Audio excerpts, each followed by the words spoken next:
seja bem-vindo ao Linha de Frente, é o conteúdo de política do Grupo Aratu, conversando com as autoridades, os políticos, as figuras influentes no cenário baiano e no cenário nacional. Falando em cenário nacional, hoje o Linha de Frente recebe o deputado federal mais votado da história desse país, do Brasil. Com mais de 1.843.000 votos, o convidado é o deputado federal Eduardo Bolsonaro. Seja bem-vindo, deputado. Prazer, viu? Prazer é meu estar aqui na Bahia, né, Paulo? Agora como cidadão soteropolitano. Então eu queria começar com esse assunto. O senhor foi agraciado com o título de cidadão soteropolitano pelo vereador Alexandre Aleluia. Aí tem muita gente lá nas redes sociais de Alexandre Aleluia dizendo o que foi que ele fez para merecer o título de cidadão soteropolitano. Qual é a lógica inerente a receber um título como esse, deputado? Primeiro, nós somos sempre muito bem recebidos quando chegamos aqui em Salvador, né? Para além de carnaval, já tive aqui com o Alexandre Aleluia na Praia do Forte, já fomos para outros lugares, Juazeiro, lá no Oeste, em Lem também. Então a Bahia, né, de maneira geral, mais do que Salvador, a gente já sente como sendo a nossa casa. Então eu fico muito satisfeito com essa honraria que me foi concedida pelo meu amigo, o vereador Alexandre Aleluia. E além disso, ontem também na Câmara Municipal de Salvador foi oportunidade para falar de 200 anos do Brasil. Então, um resgate histórico, né? Pessoas de passado limpo. E eu tenho certeza que isso daí orgulha também o povo soteropolitano. A gente vai falar de política, vamos falar de eleições no cenário nacional e no cenário estadual. Eduardo Bolsonaro tem acompanhado aqui as movimentações no cenário estadual, pode contribuir com um debate e a gente começa a nossa entrevista falando sobre o trabalho na Câmara dos Deputados. O senhor é uma referência por ter sido o mais votado da história do país, superou Enéas, que tinha sido o outro recordista, e agora o senhor entra numa pré-campanha considerado um dos nomes favoritos em São Paulo. O que é que o senhor tem para apresentar para o eleitorado paulista de trabalho na Câmara dos Deputados nesses quase 4 anos? Primeiro de tudo, né, são 4 anos que a gente está ali na Câmara dos Deputados, sem qualquer projeto sendo aprovado com relação à ideologia de gênero, ou aborto, ou ataque às famílias. Coisas que eram muito recorrentes no passado, né? No passado, na falta de apoio dentro do Congresso para aprovar projetos de lei sobre aborto, que a esquerda dá o nome bonitinho de direitos reprodutivos das mulheres, eles tentavam bypassar o Congresso, colocando isso daí em acordos, em convenções internacionais, em protocolos e pareceres da OEA, da ONU.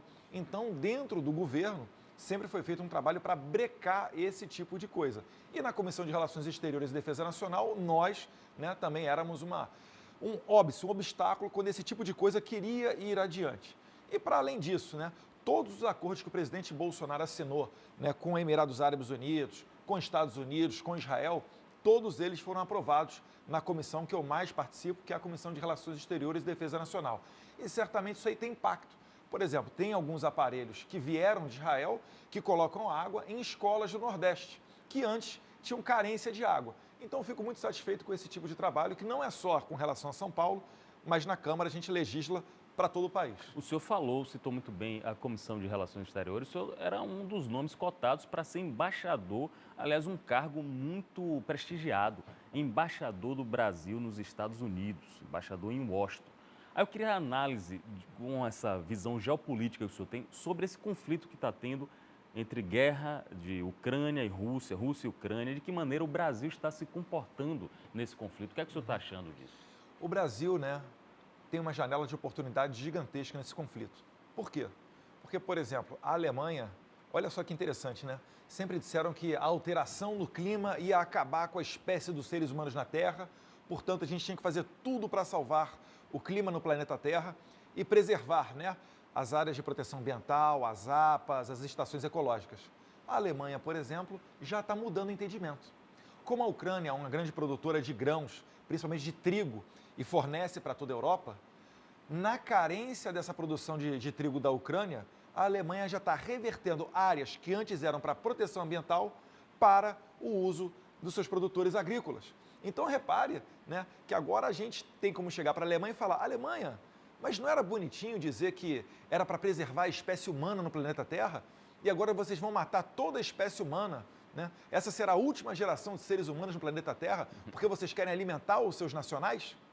É óbvio que isso é uma ironia, né, Pablo? Mas só para dizer que a questão ambiental, ela só é importante quando é para prejudicar o Brasil, quando é para limitar a produção do produtor nacional, do produtor brasileiro.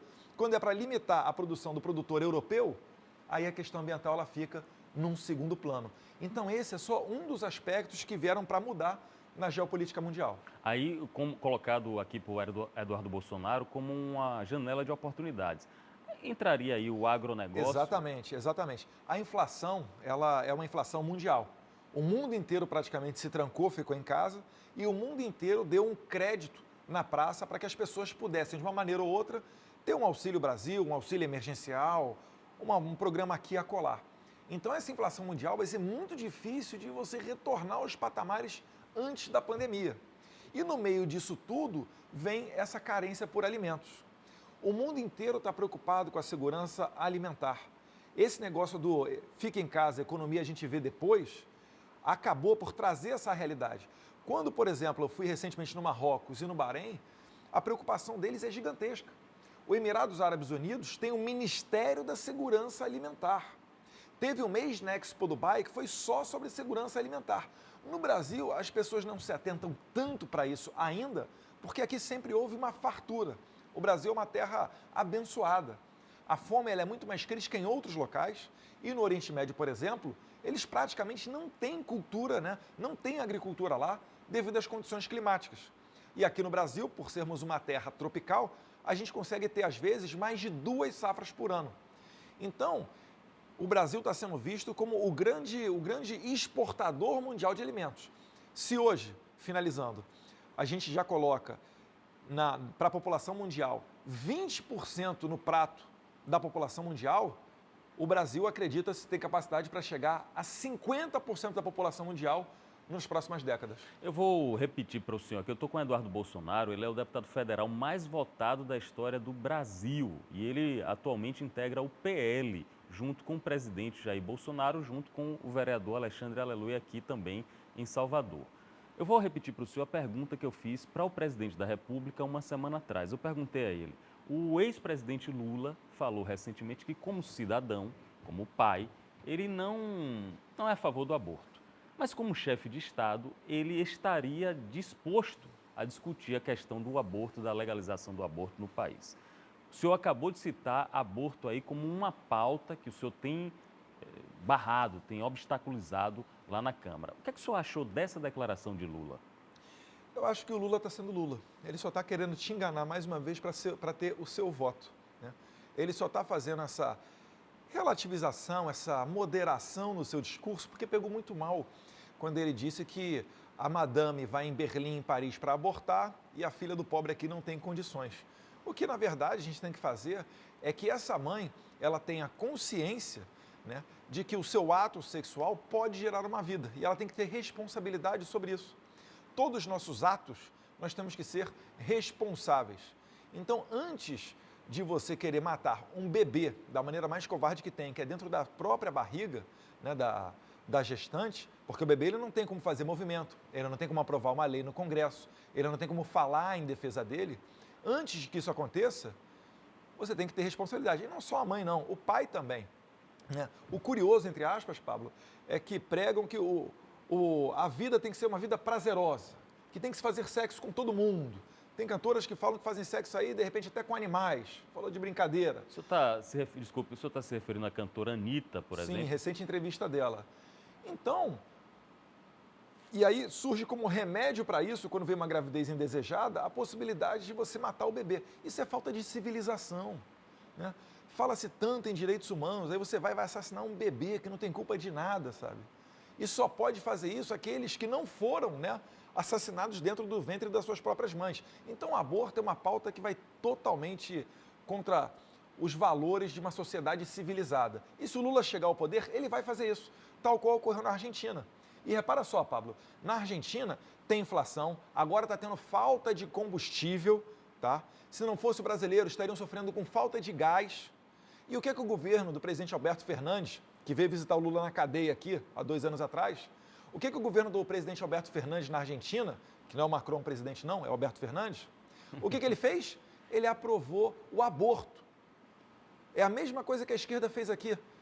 A gente está tendo alta da carne, alta dos preços dos alimentos, alta da gasolina, do diesel. E o que a esquerda faz para votar? Pede para votar um PL 2630 para censurar as redes sociais. Porque o objetivo deles, a preocupação deles não é com o bem-estar da população, é em retirar o presidente Bolsonaro do poder para que o Lula volte e volte a roubar você, né, que está nos assistindo. Falando em busca pelo poder e campanha presidencial, ontem mesmo a gente está gravando o programa aqui no dia 19, no dia 18, o presidente da República, ele se colocou frontalmente contra o processo eleitoral. Ele até disse que é um desconfiado do processo eleitoral no Brasil. Falou diretamente para o ministro Alexandre de Moraes. Aí agora aqui, conversando cara a cara com um brasileiro que teve mais de 1.800.000 votos, é muito voto, gente, é muito voto. O senhor também desconfia do processo eleitoral? Sim, Paulo, e muitas das vezes as pessoas falam, Eduardo, como é que você pode desconfiar do processo eleitoral se você foi o mais votado da história do Brasil? Eu falo, pois bem, é com a autoridade de mais votado do Brasil que eu quero ter mais transparência numa eleição. Primeiro, se fôssemos ditadores, o que nós queríamos seria justamente o oposto, que não tivesse transparência na eleição e isso nos privilegiasse. E se eu, por exemplo, tivesse perdido a eleição de 2018 e agora estivesse reclamando por mais transparência, diriam que eu era um mau perdedor. Então, é agora, no poder, que a gente tem que exigir mais transparência. A pergunta que eu faço, Pablo, é o seguinte, por que é que o ministro Barroso, então presidente do TSE, foi intervir dentro do Congresso Nacional e teve uma reunião secreta com 11 líderes partidários que saíram dessa reunião, né, convencidos de que o voto impresso não seria uma boa proposta? O que foi tratado nessa reunião? Eu sempre lembro, né, que é o STF, do ministro Barroso, que julga nós, deputados, em caso de eventuais crimes. A gente quer saber o que foi tratado nessa reunião. E será que é papel do Poder Judiciário intervir dentro do Congresso para tratar de projetos de lei? Falando em intervenção, desculpe até interromper, porque aí o senhor tocou num tema importante. Falando em intervenção, muita gente considera que o Judiciário interveio de forma ostensiva na questão com o deputado Daniel Silveira, que atualmente está usando tornozeleira eletrônica. Diz que foi um desequilíbrio entre os poderes. O senhor enxerga também dessa forma? Sim, Pablo.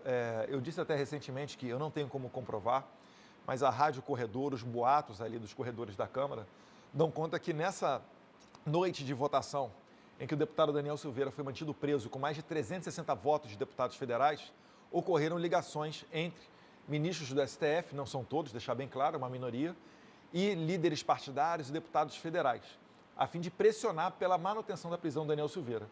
E também havia um certo consenso, né, pelos bastidores, de que seria uma espécie de susto, né? O Daniel Silveira não ficaria preso muito tempo. Bem, eu votei com minhas convicções e votei para que o deputado Daniel Silveira fosse solto, porque por mais esdrúxula que tenham sido as palavras dele, eu também não gostaria de ser alvo, né, destino dessas palavras de baixo calão dele, mas daí você prender uma pessoa é algo totalmente desproporcional. Nesse país aqui tem um monte de ladrão que está solto. Inclusive o Lula é um ex-presidiário, é um deles. Está solto, mas a população sabe o que ele fez. E aí você vai me prender um deputado federal que tem imunidade parlamentar sobre suas opiniões, palavras e votos, é totalmente fora do razoável. E se isso está acontecendo com um parlamentar, o que dizer do restante da população? É o que o pessoal fala, que não existe crime de opinião no Brasil, né? E é por isso que o Alan dos Santos não está sendo extraditado dos Estados Unidos, né? O ministro Alexandre de Moraes conseguiu mandar uma ordem para a Interpol e a Interpol não está prendendo ele e trazendo para o Brasil. Por quê? Porque isso sequer é considerado crime nos Estados Unidos. Quanto mais passível de extradição. Então, os órgãos internacionais, eles estão colocando, não é colocando freio proposital no Alexandre de Moraes, mas apenas aplicando a lei que deveria estar sendo aplicada pelo Alexandre de Moraes. Eduardo Bolsonaro, deputado federal pelo PL, é nosso convidado aqui no Linha de Frente. Agora, como cidadão soteropolitano, aí eu quero perguntar ao senhor que há anos, né, há décadas, a gente enfrenta um problema com a segurança pública aqui na Bahia. Um estado que tem índices de homicídio enormes. Armar a população seria uma solução? Na opinião do senhor, armar a população é solução para a segurança pública? Olha, Pablo, o primeiro efeito que é desejado quando você permite a população se armar não é que você vá melhorar a segurança pública. Não é que o cidadão vai pegar ali uma arma e vai subir uma favela dominada pelo tráfico e virar o Rambo, tomando conta ali daquela região. Não é isso. O primeiro impacto para a arma do cidadão se armar é que ele possa exercer a sua legítima defesa. Como é que uma mulher, como é que um senhor de idade exerce sua legítima defesa contra um sujeito de 100 quilos igual a mim? É só se tiver uma arma de fogo. O bandido ele é um sujeito covarde, ele escolhe a sua vítima a dedo, ele é um sujeito racional. Se ele souber que numa casa ele vai ter uma resistência armada e na do lado ele tem uma pessoa desarmada, ele vai na pessoa desarmada. Então, a primeira coisa que acontece quando você permite a população ter acesso às armas é mandar esse recado para a bandidagem. Falar, olha, toma cuidado que a sua vítima pode estar armada. E todo mundo tem medo de tomar tiro. Essa balela de que o bandido não mede as suas consequências. Mentira! Eles se organizam, eles atacam em grupo. Um vai te roubar no carro, o outro está do outro lado da rua tomando conta do arredor. Passou o carro da polícia, foi para longe, aí é que ele vai cometer o delito dele. E lembre-se, em 2003, diziam para nós, né, quando foi aprovado o Estatuto do Desarmamento, projeto do Lula, que foi aprovado pelos mensaleiros. Diziam para nós, Pablo, menos armas, a gente vai ter menos mortes, correto? Correto. Veio o Estatuto do Desarmamento. Nós tivemos recordes de assassinato usando arma de fogo e a primeira vez que teve um impacto significativo e uma queda a maior da história do Brasil foi em 2019, quando o governo Bolsonaro flexibilizou o acesso às armas de fogo e nós vimos menos 20% de homicídios. Nunca antes na história desse Brasil tivemos uma queda tão grande no número de homicídios. E agora em 2021 se repetiu. A gente está vivendo agora, Pablo, os mesmos níveis de homicídio dos anos 90. E finalizando, para aquelas pessoas que acham, né, que vai virar bang, se der arma para todo mundo, não sei o que e tal. Primeiro que a arma continua muito cara. Eu trabalho para reduzir o preço dessa arma para que ela tenha, né, possa ter mais acesso da população brasileira. Mas antes, nos anos 90, antes do Estatuto do Desarmamento, sabe por que as pessoas, na primeira briga de trânsito, não sacavam uma arma? Por quê? Porque do outro lado podia ter outra pessoa armada. Então, antes de pagar de gatão no meio do trânsito, as pessoas tinham essa consciência, né?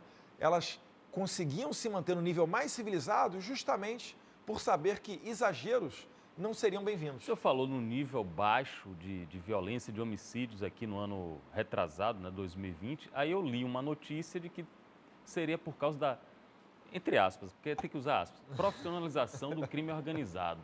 É que tem que inventar alguma coisa para não dar os louros para o presidente Bolsonaro, entendeu? A imprensa... Se tivesse o homicídio explodindo, a culpa era do presidente. O homicídio reduziu, aí inventa esse negócio esdrúxulo, né? Eu vi essa matéria na televisão, na Rede Famosa, dizendo que foi pela profissionalização dos bandidos. Ora, por que o bandido não se profissionalizou antes, né? Foi se profissionalizar no governo Bolsonaro. Curioso, é curioso. Foi uma expressão inusitada, ao meu ver. Agora, bora falar um pouco da eleição aqui, da pré-campanha aqui na Bahia. Entrevistando o presidente Bolsonaro, ele fez muitos elogios ao ex-ministro, deputado federal e pré-candidato ao governo da Bahia, João Roma. E não fez críticas, ele disse que sabe que a Semineto tem críticas à gestão dele, mas não fez críticas à Semineto. O presidente Bolsonaro está indeciso, na opinião do senhor, sobre quem apoiar ou vai apoiar os dois? Como é que está aí essa pré-campanha? Negativo, né? O Neto, ele deu muitos passos para andar junto com o PT. Eu até acredito que esse candidato fraco ao governo da Bahia, que é o secretário da pior educação do Brasil, né? Que é o secretário do PT, eu não sei nem o nome dele, né? Aqui da Bahia. Jerônimo Rodrigues. Jerônimo. Eu acho que isso daí faz parte de um jogo armado para privilegiar Neto. Como assim? Seria como? Neto poderia apoiar o PT em outras áreas, né? Poderia apoiar o Lula para presidente, ou manter-se neutro, ou apoiar o candidato que o PT vier a apoiar para o Senado, e em troca o PT daria a Neto um adversário fácil para essa campanha de 2022 ao governo do Estado, né? Só que eles não contam com a ascensão de João Roma. Em recente vídeo, o Rui Costa se disse surpreso, porque no extremo sul aqui do Estado, o João Roma estaria à frente de Neto numa pesquisa que eles fizeram. Eu, particularmente, não acredito em pesquisa nenhuma. A pesquisa que acredito é o candidato com o povo na rua. Eu tive agora recentemente com o João Roma e o ministro da Cidadania, o Ronaldo Bento, e também o vereador Alexandre Aleluia, em Feira de Santana. Inauguramos uma estação do Roda Bem Caminhoneiro, fomos muito bem recebidos, depois bem recebidos aqui na Câmara Municipal de Salvador e por todos os locais que a gente anda no Brasil. Basicamente tem sido da mesma maneira. Então, o que a gente quer ver é o Lula e esses candidatos do PT no meio da população. Não daquela claque armada ali de movimento MST ou movimento qualquer que seja. Fazer igual o Bolsonaro. Pega a sua motocicleta e dá uma volta na periferia do local que você está. Pega ali um final de semana e vai comprar um pão na padaria. Ou então, num feriado, vai comer uma pizza no Guarujá para ver como é que você sai da pizzaria.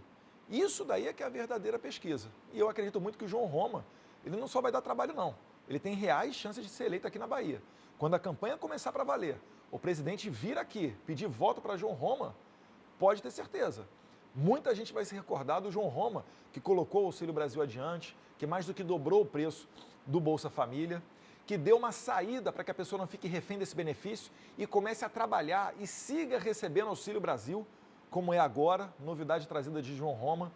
Quando eles vão ao interior aqui do Nordeste fazer perfuração de poço artesiano, levando água ou transposição do Rio São Francisco. Então, João Roma tem um terreno fértil para crescer aqui na Bahia. O senhor citou aí o vereador de Salvador, Alexandre Aleluia, que foi o autor do projeto para o senhor receber o título de cidadão soteropolitano. Ele é pré-candidato a deputado federal e se filiou ao PT, ao PL, junto ao ex-secretário André Porciúncula também. Eu vejo que vocês são muito próximos. Não vai dividir voto, não, aí? Como é que está essa composição? Eu acho que tem espaço para todo mundo. Tá? Eles, ambos, tanto Aleluia quanto Porciúncula, se notabilizaram aqui, com outros nomes também, como uma defesa irrestrita do governo de Bolsonaro. Foi uma boa decisão que eles fizeram? Eu acredito que sim.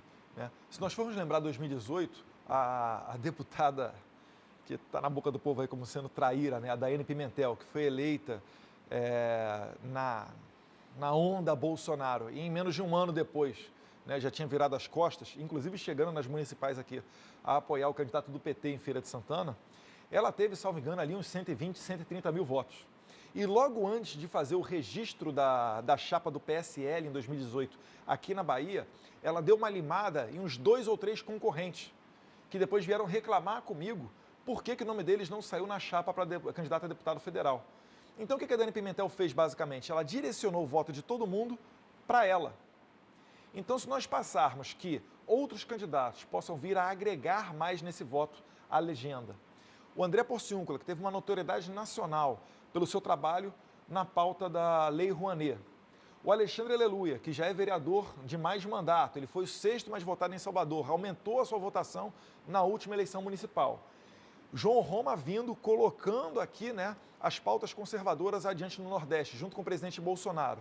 A gente tem aí uma atmosfera para fazer pelo menos 3, talvez até 4, né, deputados federais aqui na Bahia. Então é com isso que a gente trabalha. Então tem espaço para todo mundo. Né? O Aleluia, eu confesso, eu gostaria que viesse candidato ao Senado. Eu acho que ele tem nível intelectual, né, seria um bom debatedor dentro do Senado brasileiro. Mas as configurações políticas que foram se fazendo, vem a doutora Raíssa, que também fez um excelente trabalho enquanto secretária de Saúde durante a pandemia em Porto Seguro. Tem a sua notoriedade para além das fronteiras baianas. Então, nessa configuração, eu acho que a gente vai fazer uma excelente bancada de parlamentares aqui na Bahia. Eu ouvi recentemente uma análise do presidente do PTB, Roberto Jefferson, um político muito experiente, falando sobre a configuração do PL, o partido que desde a migração do presidente Bolsonaro ganhou uma estatura, uma envergadura muito grande. Eu quero saber se você, o presidente da República, o deputado federal mais votado, o senador pelo Rio de Janeiro, Flávio Bolsonaro, numa época que tinha pouco espaço na televisão, pouca verba de campanha, conseguiram esses números astronômicos na política nacional. Agora, com tempo de campanha e com um valor de fundo eleitoral, fundo partidário mais maiúsculo, agora vocês vão bater os recordes? É isso que vocês estão pensando? Olha, eu não digo recorde em São Paulo, né? Seria muita pretensão minha ter uma votação maior. Mas certamente a gente está pensando em fazer uma bancada maior de parlamentares. A população brasileira está vendo, Pablo, que o problema não está mais na presidência da República. Né? Antigamente os escândalos eram quase que semanais sobre problemas entre ministros ou mesmo envolvendo o presidente. Agora isso aí acabou. E as pessoas estão vendo como é que é a batalha das propostas do presidente Bolsonaro dentro do Congresso Nacional. E também estão mais cientes de como funciona o jogo em Brasília. Né? O STF, obviamente não é todo ele, é uma pequena parte, tem sido uma resistência às pautas do presidente, que foram as pautas vencedoras da eleição de 2018. Agora, quem é que nomeia quem é que aprova numa sabatina os ministros do STF? Senadores. E quem é que faz o impeachment de ministro do STF? Senadores. São senadores. Então a população vai virar, inevitavelmente, pauta das eleições desse ano, perguntar aos candidatos a senador o que eles acham do impeachment do ministro A, B ou C do STF. Isso daí eu falo com tristeza no coração, porque não era para ser assim.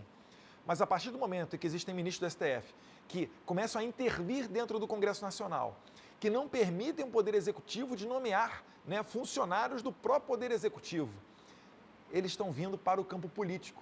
Então, quando o STF vem para o campo político, eles acabam também fazendo parte, né, dessas pautas, desses debates eleitorais. Antes de terminar a entrevista, eu estou com o Eduardo Bolsonaro, deputado federal por São Paulo, filiado ao PL, o ex-juiz, ex-candidato a presidente e agora possível candidato a deputado federal por São Paulo, Sérgio, mudou até de partido, né? Eu fui lá na filiação dele ao Podemos e agora ele está no União Brasil. E foi feia essa mudança, hein? Teve muita rixa, né?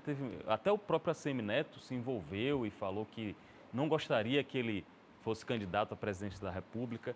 ACM Neto pode ser tudo, menos bobo, né? Entregar o santinho com o Moro traíra lá, ele não quer. Ele, Sérgio Moro, pode ser candidato a deputado federal. É um bom concorrente para o senhor, por exemplo, na campanha? Olha, Paulo, eu não me preocupo com os concorrentes a deputado, não. Eu não fico olhando para o lado para saber o que o fulano ou o ciclano está fazendo. Eu procuro fazer o meu melhor para ter uma boa votação, obviamente ser reeleito e ouvir da população também o direcionamento para o nosso trabalho. Então, não me preocupo com o Sérgio Moro, não. Agora, o que tem que ser ressaltado aqui, ele traiu o presidente, ele saiu do Ministério da Justiça fazendo uma coletiva de imprensa com todos aqueles jornalistas que diariamente o atacavam. Depois disso, foi para o Podemos, a presidente, que é a deputada Renata Abreu, ela bancou, matou no peito a candidatura do Sérgio Moro, rodou o país inteiro para fazer chapa. Aí chega o Sérgio Moro, me sai do partido sem nem avisá-la, ela ficou sabendo através da imprensa da saída do Sérgio Moro. Então as pessoas começam a perceber que uma pessoa sem honra, sem caráter, sem nome, não é o melhor quadro para fazer parte da política nacional. Então acho que o Sérgio Moro é um candidato aí natimorto, né? Praticamente inexpressivo e está colocando a sua biografia acima de tudo. Tanto que ele mesmo está acabando por detonar a própria biografia dele. O ex-governador do estado de São Paulo, João Dória, veio aqui, uma última pergunta mesmo, porque o senhor está lá em São Paulo e está acompanhando a gestão de João Dória. Ele veio aqui e deu nota zero para a gestão do presidente Bolsonaro e depois percorreu o interior em clima de pré-campanha a presidente. O senhor acha que essa campanha vinga? Eu acho que as imagens falam por si só, né? O governador chegando sozinho naquele foguetório, mais uma vez acenando para ninguém, igual ele fez no shopping em São José do Rio Preto, já mostra muito o fiasco que vai ser João Dória, né? E ninguém quer bancar essa eleição do João Dória, não.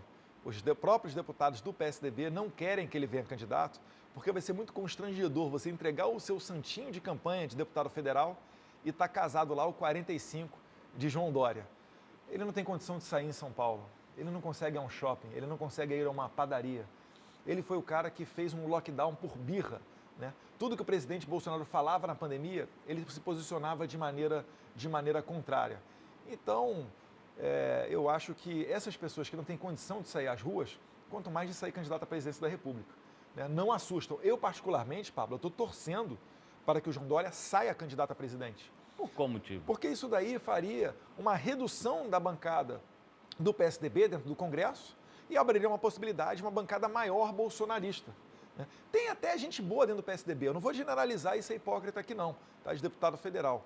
Agora, você reduzir o poder do PSDB significa, por exemplo, melhorar a vida de São Paulo, asfaltar o caminho do Tarcísio de Freitas, né, que vai ser, com certeza, o melhor governador da história de São Paulo. Deus quiser, será eleito esse ano.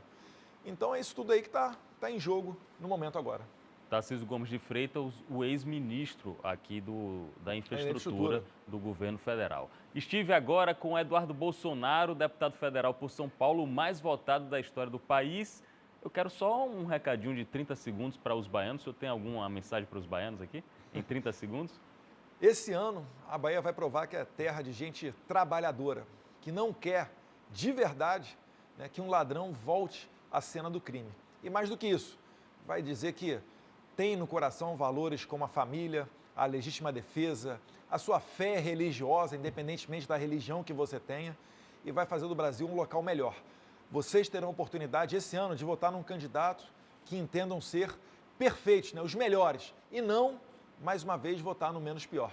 A gente conta com vocês aí da Bahia também. Eduardo Bolsonaro agora cidadão soteropolitano na homenagem feita pelo vereador Alexandre Aleluia do PL, que é pré-candidato à Câmara dos Deputados. Aqui a gente encerra um Linha de Frente, convidando a todos para debater sobre política local e nacional. Um abraço e até a próxima. Até mais.